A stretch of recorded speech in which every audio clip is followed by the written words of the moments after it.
번째로 설교를 통한 선지 사역의 계승이라는 이제 대목을 좀 해보겠습니다. 예언서를 설교한다는 것은 선지자들의 사역을 계속해 가는 것입니다. 그 사역이라고 하는 것은 브루그만의 말을 인용해서 월터 브루그만이라는 사람의 말을 한번 인용해서 해볼게요. 굉장히 어려워요, 말이. 그런데 한번 잘 음미해 볼 필요가 있어요. 선지자의 사역이라고 하는 것은요, 한마디로 말하면 이런 것이죠. 하나님의 사람들은 이 세상에 특정한 방식으로 존재하도록 부르심을 받았어요. 그러니까 세상 가운데서 진리에 대하여 예, 아니면 세상의 가치에 대해서 아니오라고 답할 수 있는 소명, Alternative Vocation인데 이게 대안적 소명을 가지고 있는 사람들이에요. 그런 사람들로 선지자와 하나님의 사람들은 부름을 받았는데 항상 타협의 위기에 처해 있다고 말할 수 있어요. 이런 부분들에 대해서 예를 해야 될 때 아니라고 하고 아니라고 말할 때 예라고 말하는 이런 타협의 위기에 처할 때가 있어요.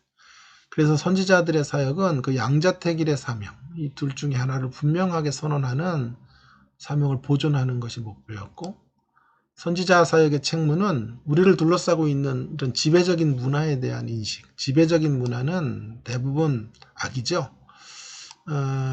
바벨론의 가치 같은 것이죠. 문화에 대한 인식이나 인식에 대하여 우리가 양자택일적으로 반응해야 한다는 의식이나 인식을 일깨우고 거기에 자양분을 공급이 아니라 공급하고 자라게 하는 것이에요. 좀 어려웠죠? 자, 밑에 보면 좀 설명이 더 잘 될 거예요. 선지자가 기본적으로 기대하는 바가 뭐였냐면 하나님의 사람들이 하나님의 뜻에 의해서 형성된 자기 정체성과 사명으로 돌아가는. 왜냐하면 그 자기 정체성과 문화 속에서의 타협의 위험이 늘 함께 긴장관계로 들어와 있기 때문이에요. 하나님은 믿음의 공동체가 제멋대로 살도록 내버려 두시지 않아요. 계속해서 간섭하시고 심판하시기도 하시고 열정적으로 새롭게 하실 거예요. 선지자들의 책무는 바로 이와 같은 하나님의 활동을 사람의 말로 전하는 사람. 그래서 이 세상 가운데서 다른 세계의 가치를 계속해서 구현하고 다른 세계의 가치에 준하여 예라고 말할 때 예라고 말하고 아닌 것을 아닌 것으로 거절하는 이러한 삶을 계속해서 살아가도록 촉구해가는 사람이에요. 그러한 의미에서 선지자의 사역에는 두 가지 기능이 따른다고 보았습니다. 브루그만은 하나는 일반적으로 생각하듯이 진보하는 것. 진보한다라고 하는 건 이제 비판하는 것이에요. 또 하나는 보수, 지켜내는 것인데요. 지켜낸다라고 하는 것은 격려하는 것이죠.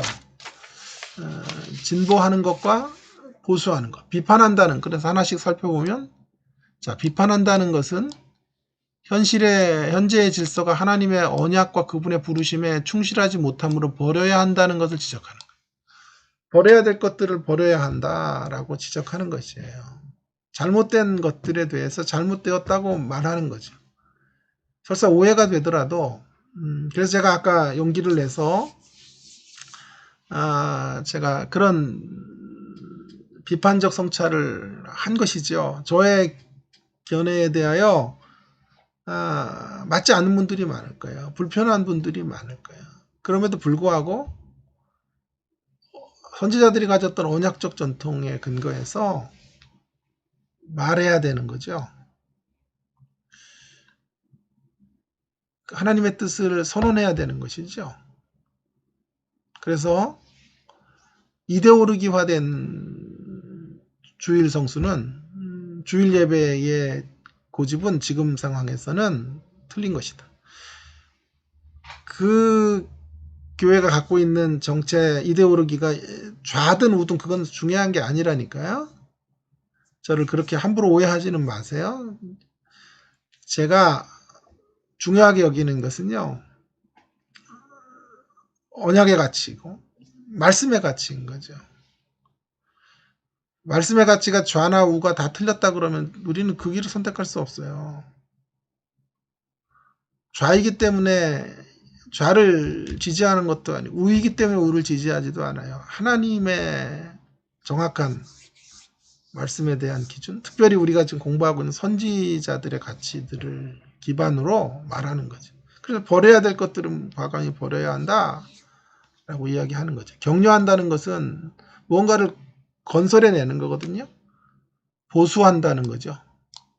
하나님과 사람 사이의 관계를 기억하게 하고 새로운 삶과 섬김과 하나님께 새롭게 이루실 일들을 간절히 기대하는 방법들을 담은 하나님의 약속을 열어 보여주는 것이. 그것으로 오늘이라는 현실 앞에 이렇게 힘들고 이렇게 불안한 날들을 살고 있는 사람들에게 하나님의 약속으로 하나님께서 이루신 일들을 기억시키면서 이제 하나님께서 이루실 일들을 바라보게 하고 하나님의 약속 안에서 하나님의 공동체가 반드시 이 허무한 세상 가운데 굴복하지 않을 것을 도전하는 거죠. 권면해 주는 거죠. 이것이 바로 선지자들이 했던 격려의 기능이에요. 다시 강조합니다. 선지자들은 그냥 까칠하게 그냥 세상을 비판만 하고 목에 칼이 들어와도 피켓을 들고 나가고 그런 사람들이 아니에요.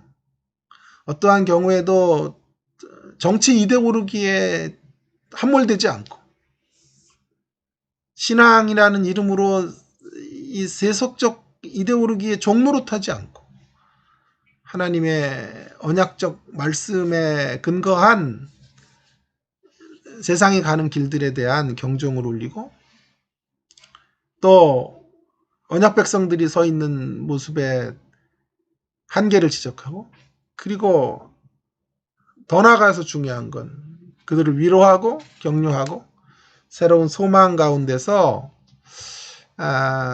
미래를 꿈꾸고 살아가도록 만드는 일들을 선지자들이 일상에서 했던 거예요. 그것들을 지금 월도 부르고만이 이야기하고 있는 거죠.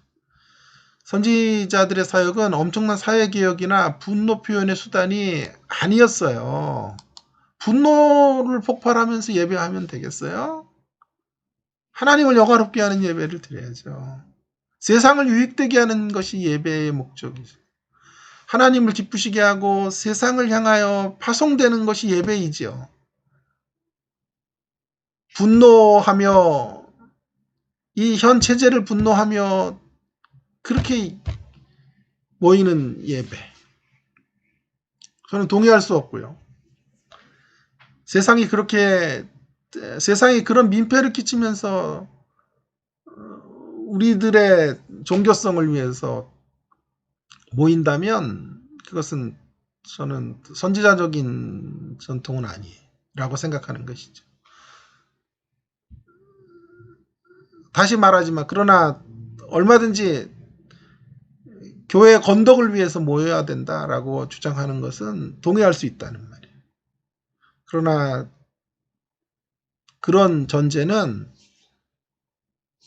방역의 준수사항들을 지키고 세상에 위안과 평안을 주고 염려나 근심거리가 되지 않는 모습으로 우리가 예배의 자리로 나아갈 수 있고 예배당에서 모일 수 있는 길들은 고집할 수 있는 거죠. 선지자들의 사역은 현실에 대한 양자택일적인 인식을 갖게 하며 사람들이 그들 자신의 역사를 하나님의 자유와 공의를 향한 그분의 뜻 안에서 발견하도록 하는 거죠. 이것이 바로 설교자들에게 주는 의미이고 설교자들에게 주는 함의를 생각해 보면 하나님의 언약이라는 렌즈를 통해서 삶을 보고 개인의 차원, 사회적인 차원에서 인간사회의 비전을 풍부한 상상력으로 선포하고 하나님께 응답하고 순종하는 삶을 살아가는 일들을 하게 하는 사람들이 선지자적 전통을 이어가는 설교자들이고 진실되게 그리고 용기 있게 이 비전과 사람들의 현재의 삶의 형태 간의 괴리를 지적해 주는 일이에요. 용기를 내야 돼요. 그래서 하나님이 요구하시는 삶과 현재 우리가 치닫고 있는 삶의 형태 간에 이 엄청난 괴리가 있다는 것들을 날마다 지적해주고 또 지혜롭게 그것들을 권면하고 그것들을 고치도록 하고 회복시켜주는 일들을 우리 설교자들이 해야 되는 것이죠. 어떻게 예언의 말씀을 그러면 예언서의 말씀 회복할 것인가? 예언서는 아까도 말씀드렸습니다만은 수사적 소리가 하나의 한 종류의 수사적인 소리가 아니고요. 다양한 수사적인 표현들을 사용하고 있어요. 그래서 어떤 구약학자는 선지서 설계의 첫 번째 준비 단계는 수사적 특성들을 파악하는 것이. 크게 말하면 세 가지 이제 수사적인 특성들을 갖는데 하나는 이야기 형태로 선지서가 되어 있는 부분, 또 제일 광범위한 건 예언적 말씀인데요. 예언적 말씀은 크게 두 가지 축으로 되어 있어요. 하나는 심판이고 하나는 구원이에요. 회복이에요. 구원 혹은 회복이에요. 또 하나는 기도인데요. 간략하게 이야기를 하고 좀 마치면 좋겠는데요. 이야기부터 말하면은 선지서를 하나로 묶는 부분은 서술적 부분이에요. 주로 선지자들의 삶을 이야기하잖아요. 그들의 소명을 이야기하고 그들이 활동했던 환경 같은 것들에 대한 기사들 이런 부분들이 굉장히 선지서에도 많이 들어와 있어요. 나훔서 같은 책은 이야기 그 부분이 거의 없어요. 반면에 다니엘서 같은 부분은 앞에 한 6장은 이야기예요. 그런가 하면 요나서 같은 책은 어때요? 거의 4장 전체가 전부 이야기예요. 그러므로 선지서로 설교한다고 할 때 내러티브를 어떻게 설교할 것인가의 방법과 연동해서 같이 생각해야 돼요. 특별히 내러티브 이야기, 서술적인 이야기들을 다룰 때 특히 플롯이나 등장인물 이런 것들이 유념을 하죠. 역시 선지서를 설교할 때도 마찬가지예요. 예를 들어서 요나서를 여러분이 설교를 한다. 어떻게 해야 될까요? 요나라는 인물에 대해서 잘 고민해야 돼요. 여러분 요나는 어떤 사람입니까? 사명을 망각하는 도망자 요나. 다들 우리 그렇게 요나서를 생각하죠. 맞죠? 요나가 도망쳤고 사명을 내팽개친 것도 맞아요. 그러나 이런 부분들에 있어서 요나의 입장에서 좀 요나가 왜 그럼 도망칠 수밖에 없었는지 이런 것들을 좀 곰곰이 생각해 볼 필요가 있어요. 그래서 요나가 도망치는 기사들의 이야기를 그의 그 인물이라는 캐릭터를 잘 복원해서 들여다볼 필요가 있어요. 그리고 또 한 가지는 중요한 것은 뭐냐면 근데 도망치는 요나를 고집하시는 하나님의 모습을 잘 생각해 봐야 돼요. 이 요나는 왜 도망치게 되었는지 하는 문제들을 곰곰이 생각하고 근데 도망치는 요나를 고집하시는 하나님의 시각에 대해서 생각해 본다면 그 인물에 대한 이야기가 조금은 다른 접근이 필요할 것이라고 생각해요. 요나는 불순종의 아이콘이기보다는 정확히 제가 보기에는 하나님과 심하게 갈등하는 사람이에요. 여러분 갈등의 문제점이 있죠. 갈등하는 게 좋은 건 아니잖아요. 그러니까 요나를 질책할 수 있고 요나처럼 하지 말자 이렇게 말할 수도 있지만 그러나 한 가지가 더 생각되어져야 돼요. 갈등의 순기능도 있다라고 하는 거죠. 갈등의 순기능이 있어요. 진정한 관계로 가는 길목에는 갈등이 있어야 돼요. 그저 순응하는 것은 건강한 관계가 아니에요. 요나는 비록 불순종하고 있지만 그렇다고 소망이 없는 사람은 아니에요. 그는 갈등하고 있어요. 그러니까 매우 정직해요. 요나는. 자기가 원하지 않는 도무지 받아들일 수 없는 그런 니누웨를 향해서 갈 수 없다라고 말하는 것이고 그 면에서 하나님과 실랑이를 벌이고 있는 거죠. 하나님은 그 요나의 신랑이를 인정하시는 거죠. 그리고 더 깊은 관계로 나아가고 계시는 거예요. 제가 보기에는 요나는 공사 중이라는 팻말로 서 있는 사람이에요. 공사 중이니까 지금 불편한 상태죠. 정상적이지 않죠. 그러나 공사 중이니까 회복의 희망이 있는 거예요. 저는 딸을 키우죠. 딸의 아빠인데 딸바보다 제 와이프가 매일 그렇게 얘기를 하는데요. 제가 딸하고 맺고 싶은 관계가 뭘까요? 딸이 맹종하는 관계? 저는 그런 관계는 좋은 관계라고 생각하지 않아요. 아버지의 말이라면 무조건 어떤 반론도 없이 어떤 질문도 없이 따라야 하는 것인가? 저는 그렇게 키운 적이 한 번도 없어요. 충분한 반론이 있고 때때로 항변도 있어야 돼요. 갈등이 있어야 돼요. 그 갈등이 서로를 파괴하는 갈등이 아니에요. 서로 창조적 갈등이죠. 서로 함께 만들어져가는 갈등의 요소들을 가져야 되는 거죠. 그래서 늘 딸에게 말해요. 아빠가 잘못한 것에 대해서는 그저 따르지 말고 말해라. 너의 주장을 펼쳐라. 이렇게 얘기한다. 그러나 네가 잘못한 것에 대해서는 아빠의 말을 따라야 된다. 아빠도 너 그렇게 그런 모습으로 너에게 쓰겠다고 이야기. 잘 안 돼요. 때때로 막 따지면 화딱지도 나고 이게 어디서 이렇게 이야기할 때도 있지만 이내 제가 마음을 다시 고쳐먹고 딸과의 관계들을 다시 정립하려고 해요. 여러분, 제가 이야기하려는 게 뭐냐 하면 건강한 관계라는 게 뭐냐 하면 갈등을 피하는 관계가 아니고요. 맹종하는 관계도 아니에요. 건강한 관계라고 하는 것은 서로의 갈등을 잘 풀어가고 서로 갈등하면서 발전해가는 이런 관계이다. 그래서 부부도 사실은 부부싸움 한 번도 안 했다는 사람도 있어요. 정말 그런 분도 제가 만났어요. 평생을. 남자가 성자 같더라고요. 우리 집은 하여튼 제가 성자 같지 않아서 싸우는 건지 모르겠지만 어쨌든 저는 그렇게 건강한 관계라고 생각하지는 않아요. 그래서 제가 기도하죠. 하나님 저 집 꼭 싸워가지고 저 교만을 좀 꺾어달라고 기도할 때도 있지만 이런 기도는 잘못된 기도고요. 어쨌든 건강한 서로를 파괴하는 갈등은 우리가 가져서는 안 되지만 건강한 갈등이 존재하는 거죠.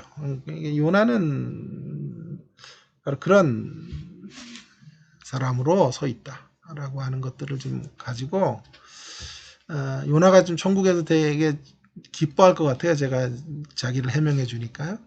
요나에 대해 가졌던 천편일률적인 생각들을 좀 넘어설 필요가 있다. 어쨌든 그런 선지서 안에도 그런 이야기 본문이 많이 들어와 있고요. 그 이야기 본문들을 인물의 캐릭터나 이런 것들을 플롯 구조 같은 걸 잘 생각하면서 풀어야 된다. 선지서의 가장 주요한 특징은 수사학적 특징은 예언자적인 말씀의 부분인데요. 대부분 이것을 다시 말하면 심판과 구원의 큰 두 축으로 되어 있어요. 이것을 다시 말하면 예언자적 비판에 해당하는데요. 그 비판은 하나님의 뜻과 현재의 상황 간의 괴리를 들추어내죠. 하나님의 뜻과 현재의 현실과의 괴리를 들추어내는 것이에요. 이 같은 활동들은 개인과 민족 건체가 아니라 전체를 향한 선지자들의 심판적 예언 가운데 드러나요. 여기서 우리가 한 가지 기억해야 될 것은요. 그래서 선지서에는 하나님이 진노할 것이고 하나님이 심판할 것이라는 이야기들이 많이 있는데요. 그 대전제가 뭐냐 하면 그 심판의 대전제가 사랑이라는 것을 늘 염두에 두고 선지서를 설계해야 돼요. 사랑의 행위라는 걸 잊지 않고 하나님의 심판에 대한 질타를 성도들에게 이렇게 한다면 청중들이 책망의 말씀 앞에 실족자리에 떨어지지 않을 거예요. 아프게 자신을 되돌아보게 될 거예요. 예를 들어서 다니엘 1장을 다시 돌아오면요. 성전 기구를 빼앗겨요. 유다가 망하고 성전 기구가 느부갓네살의 신전으로 가는데 하나님의 심판이죠. 하나님의 맹렬한 심판이 지금 성전의 기능 중단, 성전의 더럽혀짐을 용인했어요. 그래서 하나님의 진노가 무섭구나 이렇게도 갈 수 있지만 그 밑바닥에는 사랑이 있다는 것도 놓치면 안 돼요. 왜냐하면 왜 사랑이냐 하면 자 생각해 보세요. 하나님께서 성전 기구들이 팔려가는 것마저도 허용하신다면 하나님의 이름과 명예가 실추되는 거거든요. 하나님은 그것들마저도 감내하시는 거거든요. 그것마저도 감내할 만한 이유가 뭐냐 하면 감내하고라도 고쳐서 다시 잘못된 성전 신앙을 깨뜨리고 이렇게 세워야 되고 새롭게 만들어내야 될 하나님의 백성들의 변화가 있기 때문에 그 변화와 새로워짐을 위해서 하나님은 자신의 명예를 지키는 것을 포기하시는 사랑으로 나아가신 거죠. 그 사랑의 절정은 신약의 십자가인 거예요. 그래서 성전기구가 빼앗겨지는 장면에서 십자가의 이야기를 궁극적으로 나가는 분으로 예수 그리스도의 십자가를 말할 수 있어요. 어쨌든 중요한 건 심판의 이야기를 하고 있는 그 분모나 기저에는 하나님의 사랑이 있다는 거예요. 그러나 심판의 이야기는 심판으로 끝나지 않아요. 더 중요한 건 구원이죠. 그래서 이 구원은 예언자적 격려에 해당하는 대목이에요. 하나님께서 매를 때리시지만 반드시 회복의 약속으로 함께 하실 것이고 회복의 자리를 이끄실 것이다. 그렇게 말하는 거죠. 선지자는 하나님이 약속하시고 분명히 이루신 것들과 함께 이루어 가실 것들을 또 예언자적인 상상력을 동원해서 알려줘요. 그래서 그들을 다시 현실의 상황 속에 묶이지 않도록 하고 새롭게 하심으로 심령을 하나님께로 이끄는 사람들이에요. 이면에서 본다면 선지서에서 제가 확인하게 되는 설교적 지혜는 모든 설교를 부활로 마치라는 말로 정리할 수 있을 거예요. 모든 설교에서 부활을 끝에서 말하라는 뜻이 아니고요. 모든 설교는 희망적이에요. 우리가 생각하는 것보다 훨씬 더 설교의 작업은 궁극적으로 희망과 소망과 회복의 자리로 이끌어 가도록 해야 돼요. 심판을 말해야죠, 당연히. 책망을 말할 수도 있어요. 진노를 말할 수 있어요. 그러나 그 마침은 진노로 끝나면 안 돼요. 설교의 언제나의 마침은 새로운 희망과 새롭게 하심의 역사들로 나아갈 수 있다는 것들을 강조하는 거죠. 그러한 면에서 조금 우리와 신학적 색깔은 다르고요. 비판도 받을 수 있겠지만 기본적으로 조영기 목사님과 같은 이런 희망의 신학 이런 것들은 잘 수선만 한다면 그 의도 자체는 매우 좋은 것이에요. 궁극적으로 희망의 자리로 성도들을 이끌어 가야 돼요. 물론 그 희망이 너무 기복적이고 현세적인 희망으로만 가면 안 돼요. 그것은 우리가 비판해야 되지만 어쨌든 부활로 마치려고 했고 궁극적인 소망의 이야기도로 가려고 했던 것이 귀한 거죠. 자, 세 번째 수사학적 특성은 기도인데요. 흔히 제사장은 성전에서 있었고 예언자는 길거리에 있었다고 생각하지만 이것도 잘못된 견해예요. 많은 선지자들이 예배를 하고 송영을 드리고 애가를 하고 하나님께 기도를 드렸단 말이에요. 자, 그런 대목들.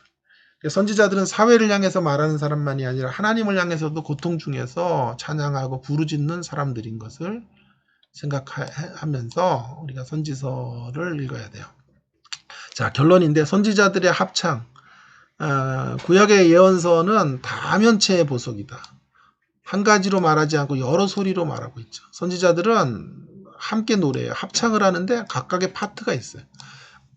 그래서 선지자들은 다양한 이야기들을 하죠. 그러나 한 분모 안에서 다양성을 말하는 거죠. 그러므로 오늘날의 설교자들과 일맥을 같이 한다고 말할 수 있어요.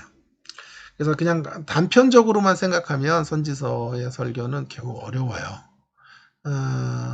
그래서 필요한 것이 토마스 롱은 유연성이다. 선지서 설교를 위해서 생각의 유연성, 열린 마음, 또 본문에 충실하고자 하는 태도들이 필요하다. 설교자들은 본문의 의도와 윤곽선을 따라야 돼요. 그것을 영상을 맛보고 그것의 수사학적 능력들을 느끼도록 해야 돼요. 그러나 그 목적은 예레미야가 말했고 아모스가 말한 걸 반복하는 데 있잖아요. 반복이 아니라 복습하거나 카피하는 게 아니라요. 설교를 통해 그 본문의 힘이 새롭게 느껴지도록 하는 것이죠. 부연 설명을 해보면 설교는 본문에 대해서 말하는 게 아니에요. 본문을 카피해서 갖고 오는 게 아니에요. 본문의 자구적인 설명을 그대로 재현하는 데 목적이 있는 게 아니고요. 본문을 통하여 청중에게 말을 시대마다 걸고 그 청중들을 하나님 앞에 세우는 일이 되어야 하는 것이죠. 그런 선지자적인 설교들이 우리 가운데 더욱 많아지기를 간절히 바랍니다. 여기까지 마치겠습니다. 감사합니다.